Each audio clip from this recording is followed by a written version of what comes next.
Welcome this morning. How are we doing? Survived the storm and the rain. Did you guys have a storm out west, We Alan? we did indeed. We did indeed. In fact, I got caught in hailstones this morning with the dog. Oh, It was this morning. very unpleasant. Whoops. We had to run very fast, very fast. Then the How dog does got the... into bed with after the hailstones. Oh Not good. no. Yeah, what do Nice. dogs do in hail? Do they freak out or do they care or they want to get out of it? Yeah, Bella's only little. She doesn't love it. She just runs. She wants to get indoors as quickly as Indoors. Yeah, possible. to the warmth and dry. Well, welcome, Alan, and Sam. Sam's co-hosting with me this morning. Sam's with Innovista Ireland and also on our Praxis team, and Alan is joining us from Sligo, and I'm Anne, for those of you who don't know. Welcome back to Missional Conversations, and yeah, we'll just get stuck in. I guess maybe, did you guys do anything fun over the bank holiday weekend, even though with the storm? Or what keeps you going during lockdown these days? We had my daughter's birthday over the weekend, so we had my parents-in-law visiting, and it was great. And we had a lovely time. We got outside in between the rain. Good. And actually we went up to Glenif, up to the horseshoe there, and we had a really good walk, so it was lovely. Nice. Did you do like birthday hats and cake and everything as well? Cake, yes. We had a Barbie Rice Krispie cake. What? Awesome. Like one of those toilet roll holders that used to be put on top of toilet rolls with like the doll stuck down through it. Yes. It felt like that. Nice. That's awesome. Actually, that's so cute. Yeah. It's very cute. It's very cute. She's a very girly girl. Is she? Yeah, proper. Our 4-year-old is also a very girly girl, and her uncle got her a very large unicorn balloon, and so but when you put the very large unicorn balloon in the back of the seat of the car and you're sitting in the front, you can't see either of the children because it's so big and obscured, not only the mirror but the children. It's like fun times. That's cute though. Bank holiday unicorn balloons. That's awesome. Was it a Does whole a unicorn balloon have to wear a seatbelt? Yeah, exactly. Yeah. No, it's more of a sort of head and neck. Just the head. Yeah, that's what I was thinking.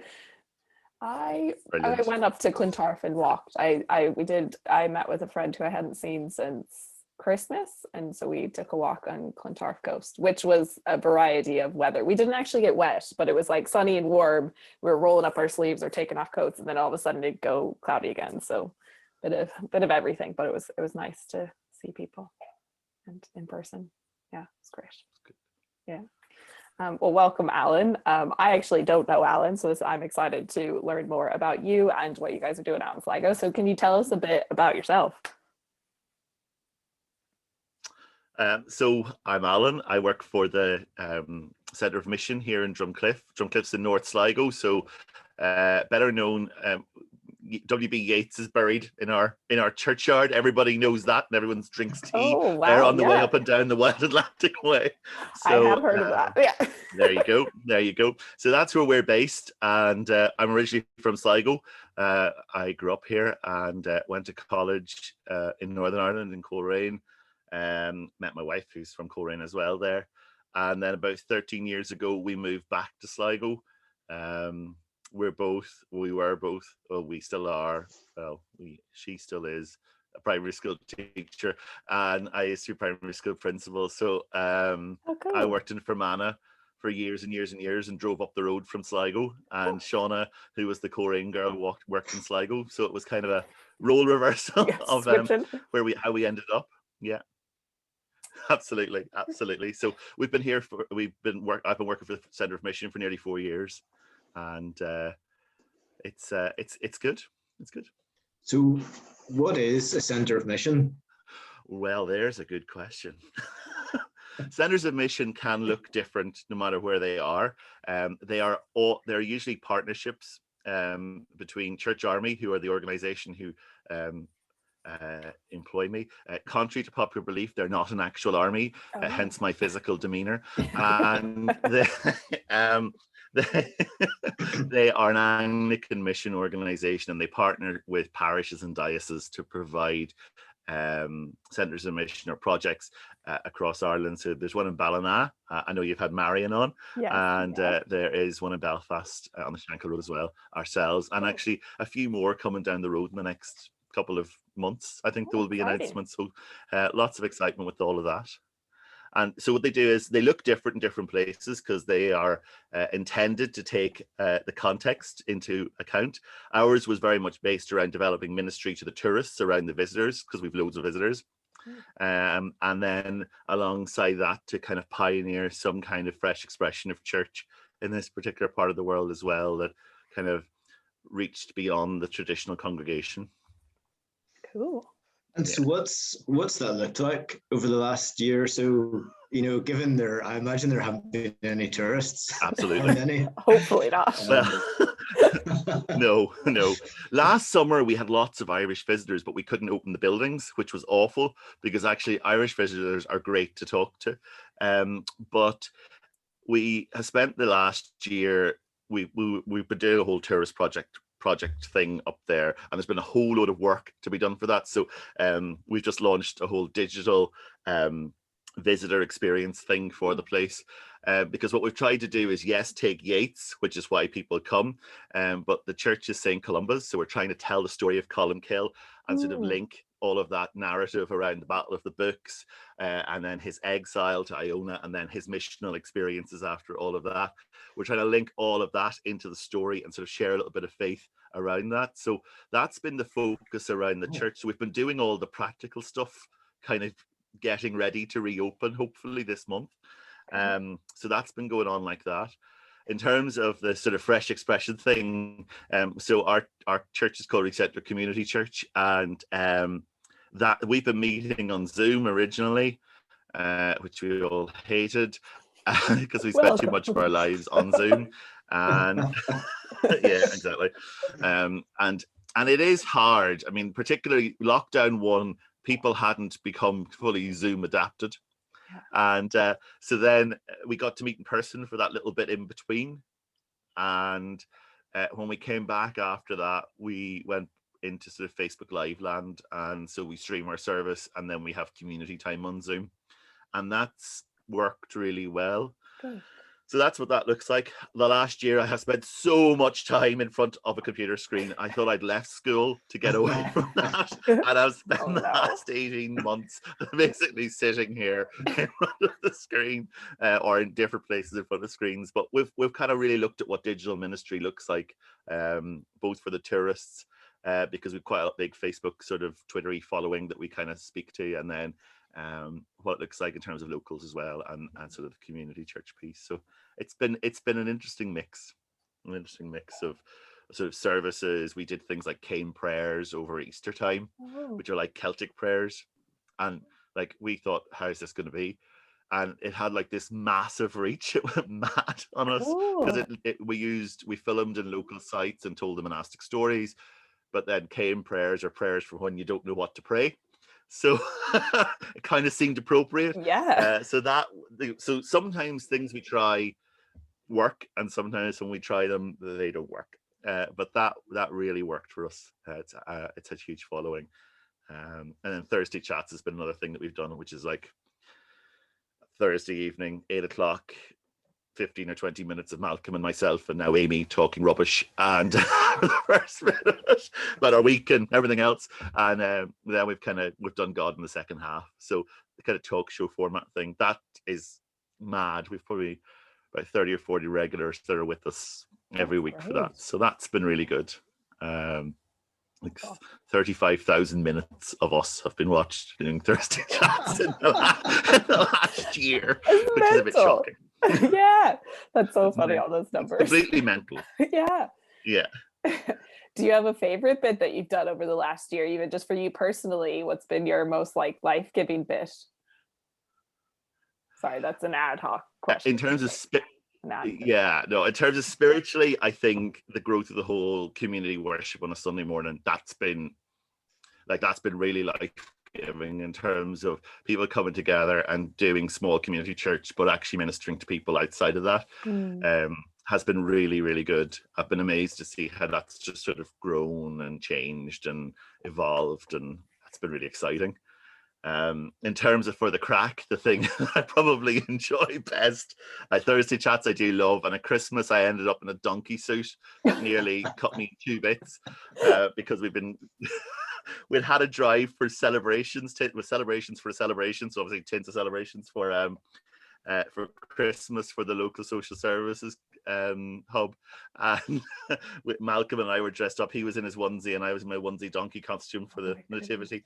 That's probably the funniest thing we've done this year. We've had great fun.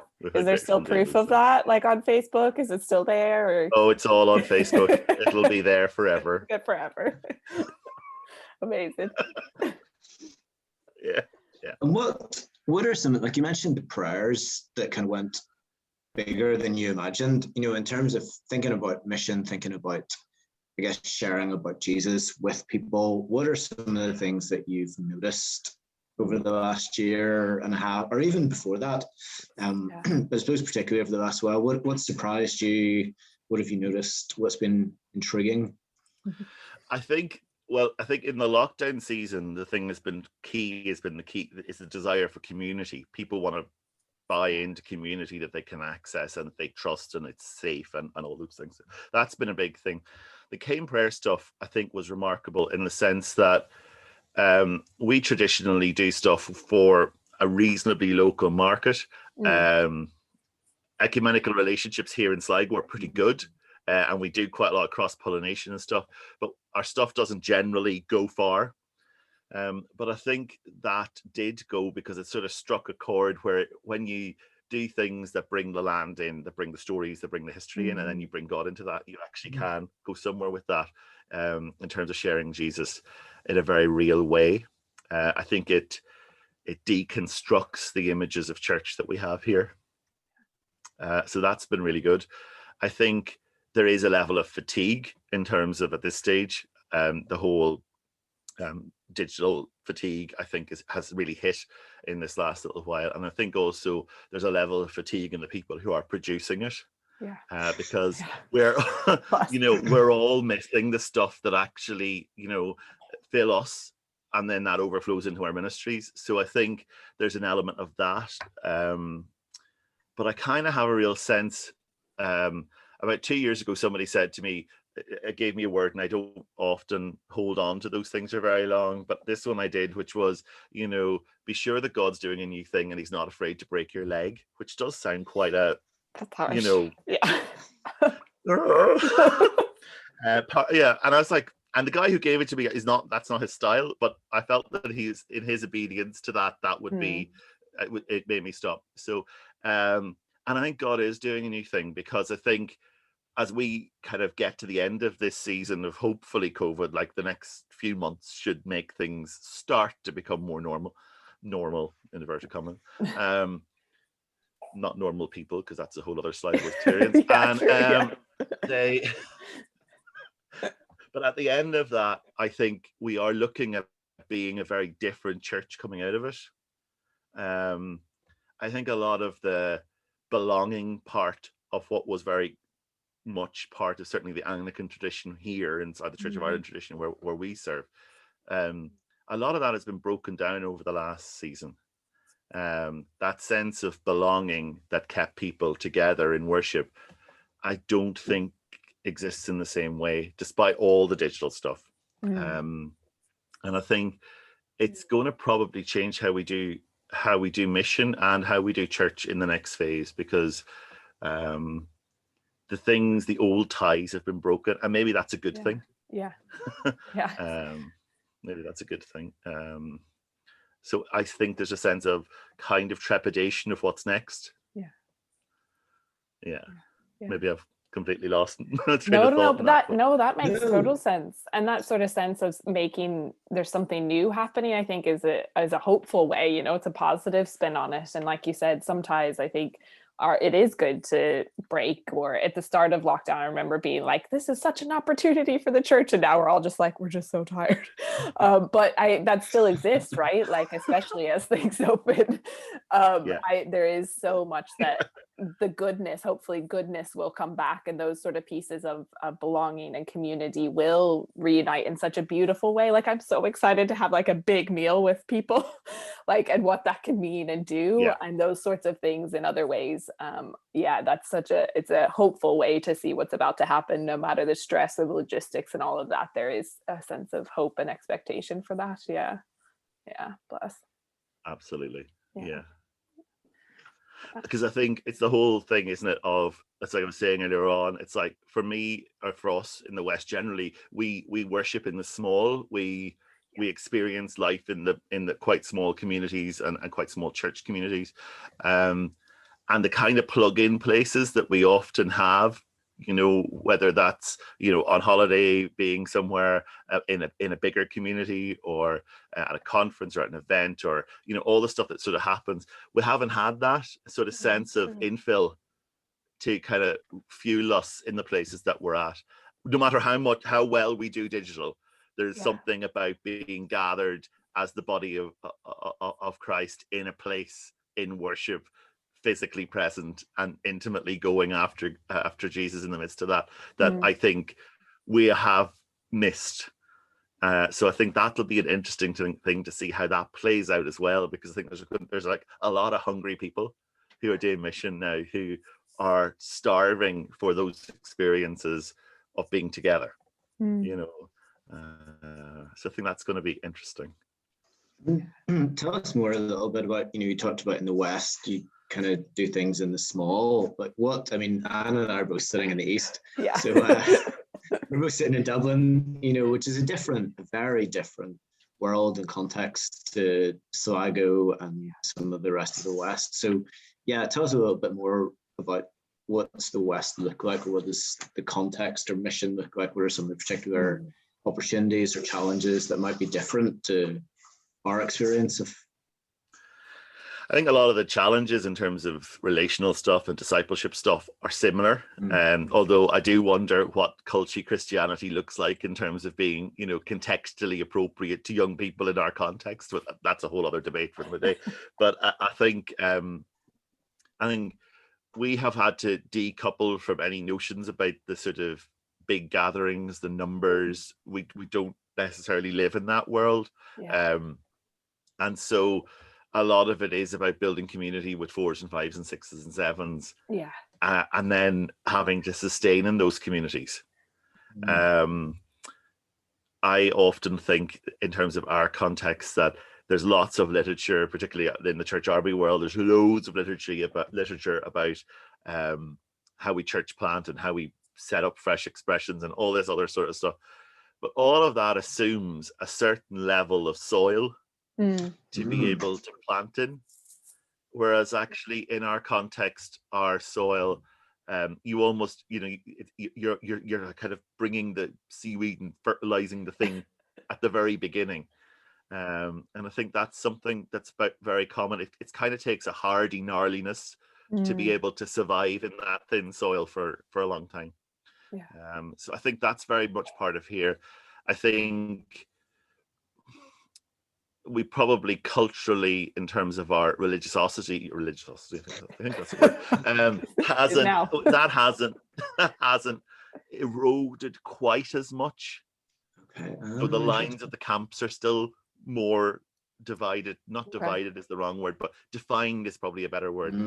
And so when we do mission, we still have to have a level of care around those. And so it's finding those really positive neutral spaces, like some of the Celtic stuff and things that allow those lines not to be impinged on, and finding partnerships that actually allow the mission to just spill out at the place that maybe it's born out of, but not to be spilling out with the kind of cultural connotations of Anglicanism or Protestantism or whatever in our context. So that's kind of the challenge, I think, here, still, in a way that I'm not 100% sure that my friends in the East Coast would still feel some of that just as intensely, maybe. And I also think in the Sligo context, we are still, we were chatting earlier on, we are still slightly, across all the community, a little bit more northerly looking, in the sense that we are, whilst we are Connacht, we are still a little bit Ulster in terms of our history. So it's kind of an in-between place, you know. That's interesting. Yeah. And you mentioned the partnership, and this is something I'm aware that, you know, in Sligo there does seem to be, I mean, a really impressive amount of partnership between churches. So yeah, do you want to tell us a little bit about that, or how does that work? How did it come about? What sustains it? That's a lot of questions. There's a thesis for you. I think there is good partnership in the town and across the sort of area. I think originally there were, so I think there's been a history of ecumenical working going back to the 70s here, and there's kind of a little bit of that in our DNA, particularly among some of the town churches. I think in the last sort of 20 years, there has been partnership around specific things. So, for example, Easter, the churches work together. Initially it was 2 or 3 churches. Now it's like most of the churches in the town work together to do Easter together, do Holy Week together, do mission in that season together. Out of that kind of spring to life, it's what it's currently called. That sort of journey of that has brought together people in prayer. So there's a gang that pray from across the denominations on a Saturday morning together. Now one's once upon a time in churches together. All of those things have sort of been part of the story of here for a very long time. You know, there's been a couple of key parachurches that have connected the churches as well. So things like CEF, Charlie Evangelism Fellowship, and some of those things. And also the fact that the schools are here in the town. So there's a little bit of the youth has worked together for a long time. As well, so that I think has really helped the partnership. You know, when Sean and I first came back to Sligo, we were heavily involved in like youth work that was shared between the churches, and we kind of resourced each other in that. So I think that history has kind of brought us to where we're at now. And I think in terms of the town particularly, there is some really good relationships between clergy, like really strong ecumenical and relationships between the clergy that is not just surface, but actually it's real. You know, hopefully. Coming out of Northern Ireland, a lot of it can be quite surface, whereas here it is actually quite real. As powerful, you know. So yeah, there has been, and I think there's also a need in terms of size and demographics. The thing I said, it's the day of the small things. It's all of those things at work in the midst of it as well. That's cool. It's so cool to hear. I always like the sort of partnership and collaboration and almost the drive to need it. I know I help lead a small community here in Dublin. I know it's in Dublin, but it's still small. So it does help to collaborate with others, right? Because you kind of share the burden of the digital facilitating, or you get different groups of people together and that broader picture of knowing it's a bigger picture thing. So that's really cool. Yeah. And I think that's, you know, we were talking about earlier on about that kind of new way, like that way forward. I think a lot of that is the way forward. You know, I think it is going to be partnerships of small bits, and, you know, small communities, organizations, knitting people together, all of that sort of stuff. Because I think the sense of sort of institutionalized belonging to church, like I say, I do see a huge shift in that in this part of the world, even in this last 18 months or 2 years. So I think that's going to be powerfully changing the landscape as we go forward. Yeah. And I think people are probably going to miss some of that. And I think there's an openness to community and to Christian community in smaller and less defined ways than maybe once would have been the case. Yeah. You know, that's cool.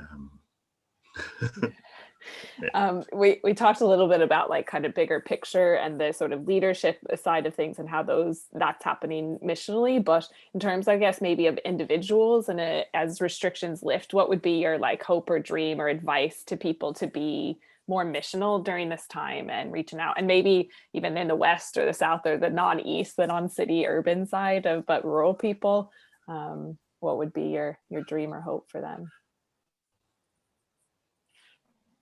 I think my dream would be to see people step out and be bold as things open. I think not to be silly, but to be bold. I think we are blessed with lots of space. That's what the West has, lots and lots of space. So I think we'll have a lot of opportunity to do missional stuff in that space, in terms of probably looking at how we do things using the environment and all of that I think will be quite powerful. I think it will be a long while before certain people feel comfortable in quite confined buildings and spaces. I think as well that there is a kind of a pushing ourselves out of our comfort zone thing. I think as much as we've all hated, well, maybe we haven't all hated, but many of us have become tired of Zoom and having to live in this intentional world all the time. I think it will be kind of more costly to go back and make human relationship outside of this again, because it requires us to get out and be out and stay out. And I think for me, that's kind of it, because it's like, we were chatting before, we've now become so. I used to spend half my life driving to Dublin for meetings. Now I walk up to the office and sit down and turn on the computer and I'm there. I don't spend an entire day on the road. So, okay, are we going to do some of that stuff differently now? But also, if we are, how are we going to use that time to actually be out and about and to physically be present, as well as carrying the presence? Because I think those two things are kind of interconnected. Because Church Army talk about sharing faith in words and actions. That's their kind of strap line. But if you go back and read their kind of underpinning theology stuff, it's words, actions, and presence. So yes, the presence of the Holy Spirit, but also our presence in places. And I think that's going to be key. I think as things open up, as opportunities present, it is about Christians being out and being present in what's happening as the community regathers. In some senses, it's a fresh start to be in places that we haven't been in before. And there's like a whole openness. It's like Control-Alt-Delete on the computer. It's like restart. And where are we in the restart? And I think that's the thing that I would dream about, people being really present in the opportunities that happen after that. That's really true, isn't it? That just the opportunity to be present and to facilitate almost people coming together in whatever way or shape or form that is, outdoors, to organize the street face, to organize the, I know in our street there was anyway, but there's been talk of having a kind of a sort of street party once it's allowed. It's over, and even just that, I think that the being present and carrying the presence of Jesus with us is a really huge. Because I think a lot of that is the gig.